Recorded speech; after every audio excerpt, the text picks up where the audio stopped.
Imagine you're running a tech company and you're preparing for a new product launch. Your senior team needs to communicate in real time to provide closely held information that you wouldn't want getting out into the public before launch. But your internal systems, they're too slow, they're too clunky, or simply inaccessible in the moment. So what do?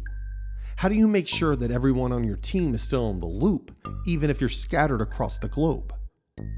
Maybe you open Signal, start a group chat. It's immediate, it's encrypted, so your problem solves, right? That's exactly what happened inside the US national security community. Top officials, including the vice president and members of the intelligence and defense establishment, used Signal to coordinate during an operational situation. Some say it was necessary. Others say it may have involved sensitive or operationally significant details that may have crossed the line. But now the debate's underway. Classified this, security clearance that. We all use these phrases, but do we actually know what they mean? Who can classify something? Who decides who gets what access? And what does top secret really mean? Today on Midweek Sitrep, we take a deep dive into the world of intelligence and explore how America guards its secrets.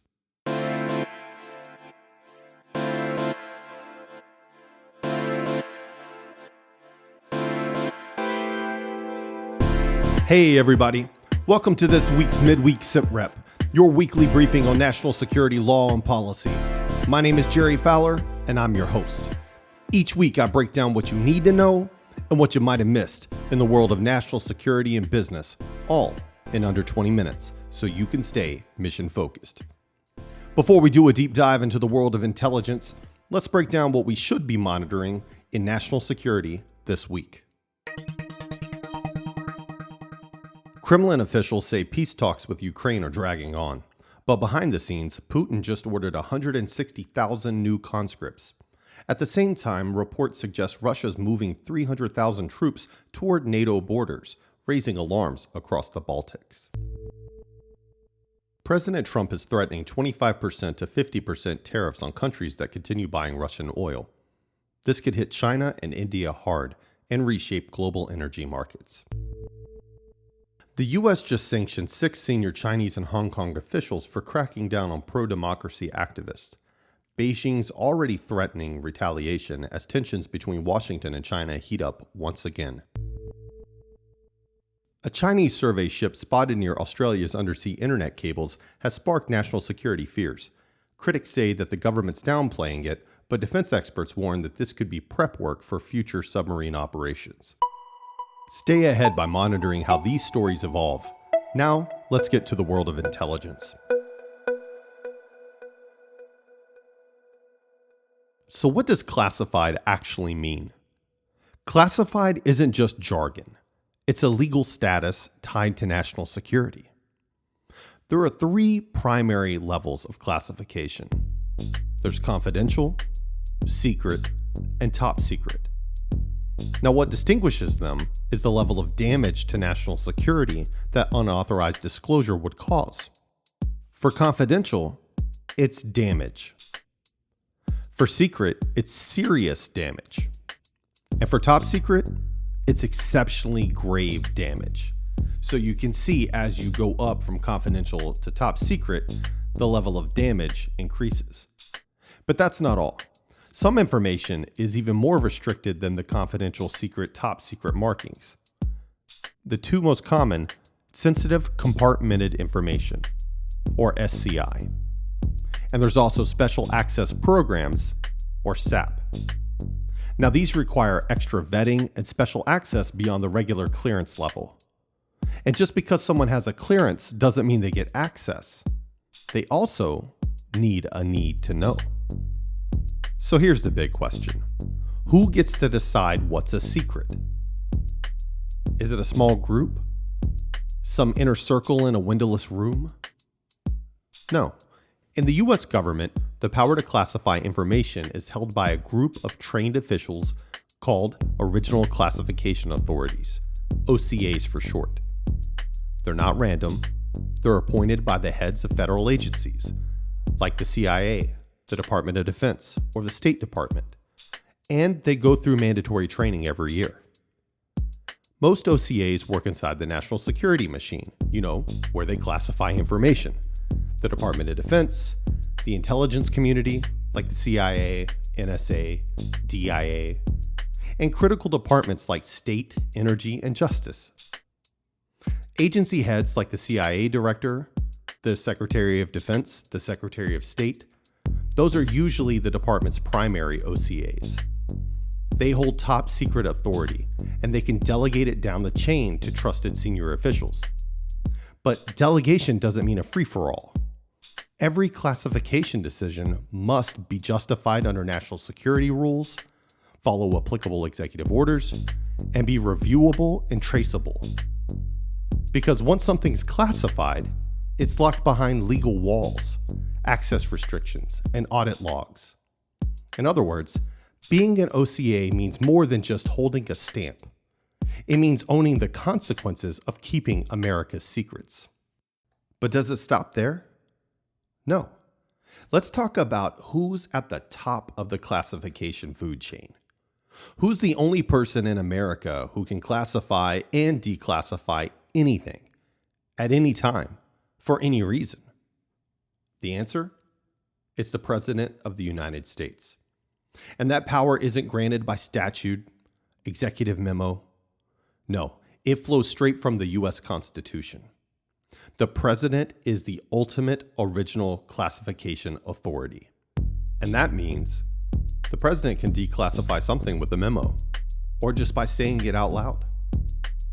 The President doesn't need to consult with an agency, and they don't need to document it.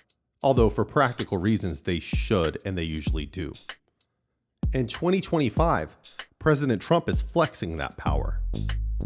He's already declassified files related to MLK Jr., JFK, and RFK's assassinations, ordered reviews on Cold War-era covert actions, and most recently on March 25th, he declassified the full Crossfire Hurricane file. Now that's the FBI's Trump-Russia probe. To supporters, it's transparency. To critics, it's reckless. To lawyers, it's lawful. Because love it or hate it, when the president holds the pen, what's secret today could be public tomorrow. So now that the information's been classified, how do people actually get access to that classified information? Not through status, not through seniority, not even through rank. They get it by going through the security clearance process. And it's no joke. Here's how it works. First, you fill out a massive form called the SF-86. You'll report on your finances, relationships, criminal history, your education. It's a full-on background check. Second, you're going to get investigated by the Defense Counterintelligence and Security Agency. They'll call your friends. They'll check your finances. Hey, they may even visit your high school prom date. It's, again, a full-on background check. And if you're going for SCI access, you may even have to take a polygraph. And after you make it through it all, you sign a non-disclosure agreement, binding you for life. Only after all of that do you get a clearance. But even then, you still can't access everything. You need two things: the right clearance level, remember, confidential, secret, or top secret, and a need to know. That is, a legitimate reason to access the specific information. No clearance gives you blanket access to all the secrets. Even the vice president has to be read into certain compartments. Clearances don't unlock the whole vault. They'll just get you through the front door. And that brings us to the point: how classified information should be stored and shared. Now let's be clear, classified information isn't just about what you know. It's about how you store it, how you send it, and who you share it with.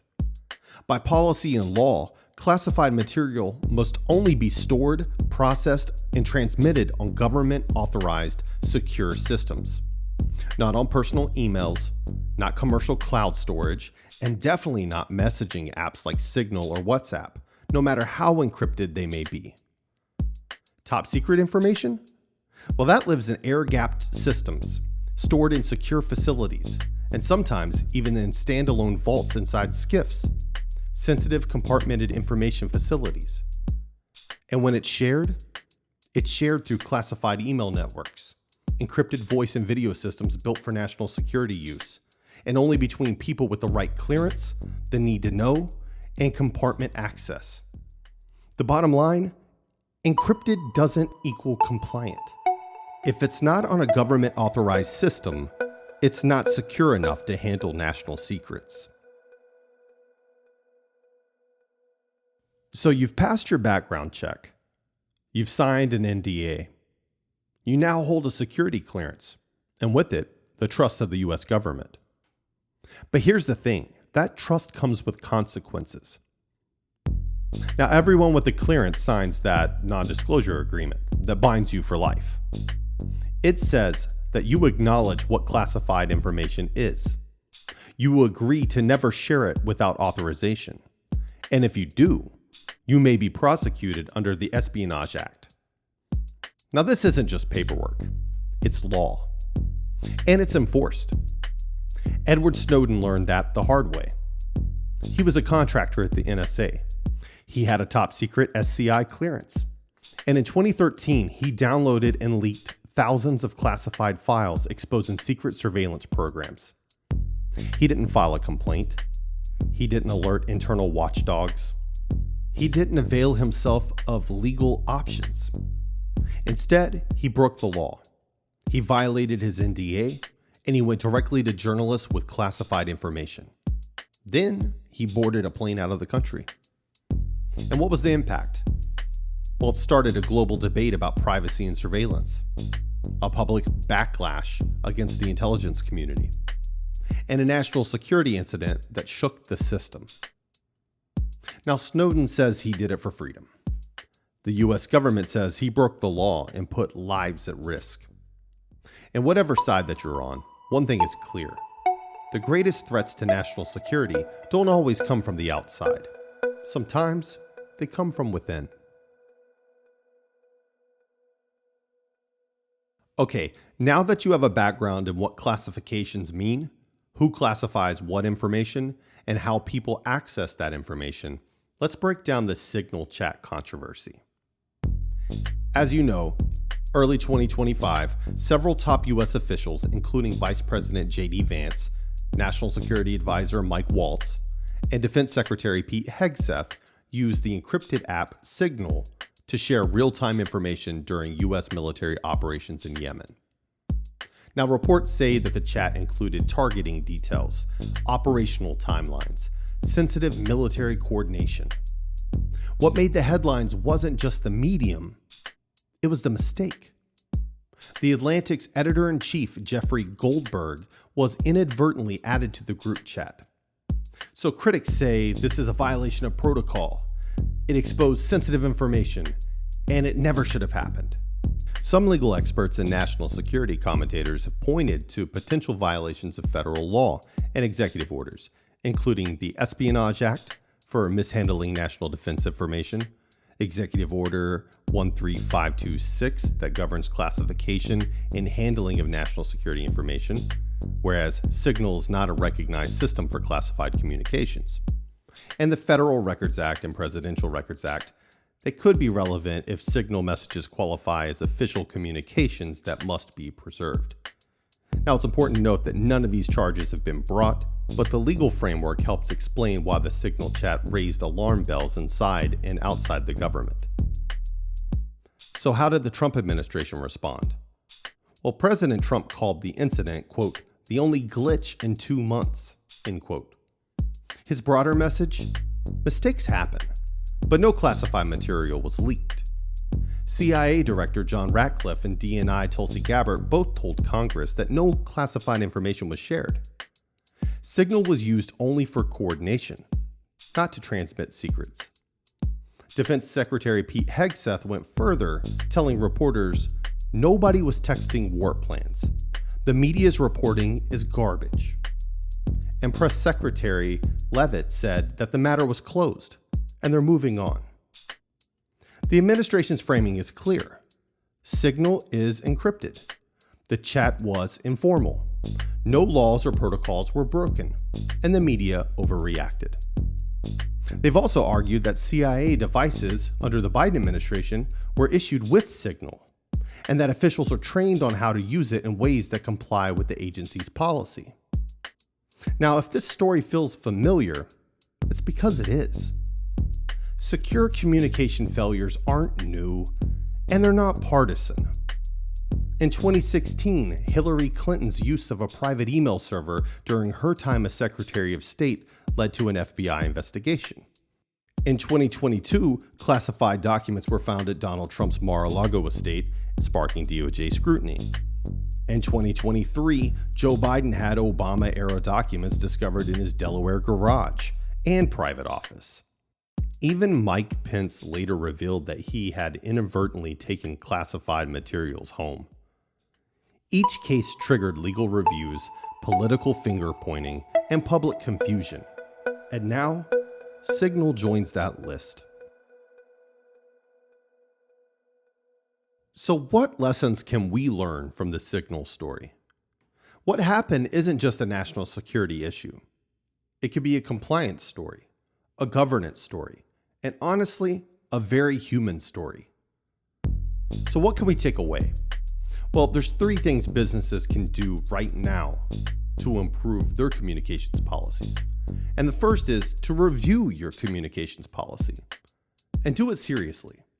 Encrypted tools like Signal, WhatsApp, and Slack are fast, convenient, and everywhere.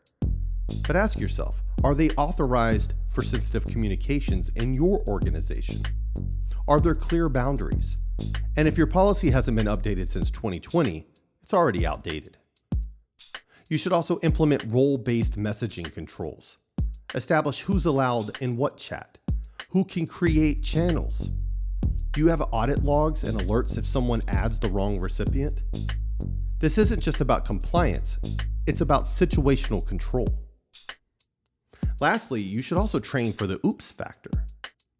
Every organization should have simulated wrong recipient drills. What happens when a C-suite accidentally includes a journalist on a sensitive email? That's not hypothetical anymore. It's probably now called the Signal incident. Now, for the everyday listener, there's also 3 things you can do. The first is slow down before you hit send. Check the recipient. Now check it again. Whether it's an email, a group chat, or a calendar invite, accuracy matters more than speed. Also, don't assume encryption means it's authorized. Just because an app is secure doesn't mean it's approved. Your company, agency, or client may have restrictions, even on tools that advertise privacy. Also, speak up if you see gaps. If you're in a role where communications gets messy or unclear, raise your hand. Most breaches start with silence, not sabotage. And in the end, the app doesn't make the decision. People do. And in high-stakes environments, discipline, not convenience, is what's keeping secrets safe. Well, that's it for today's Midweek Sitrep. If you enjoyed this episode, make sure to subscribe, share, and stay engaged. And while you're at it, stop by our store and pick up some merch. Link in the description and our social media accounts. I'm Jerry Fowler, and remember, everything is national security. See you next time. The information provided in this podcast is for general information purposes only and does not constitute legal, financial, or professional advice. Listeners should consult with a qualified professional before making any decision based on the content discussed. The views and opinions expressed in this podcast are those of the host and the guest and do not necessarily reflect the official policy or position of any government agency, the U.S. military, or any employer, organization, or entity with which we are affiliated. Mention of a company, product, or service in this podcast does not constitute an endorsement or recommendation. Any references are for information purposes only. This podcast does not disclose any classified, proprietary, or confidential information. Discussions are based on publicly available information and personal expertise.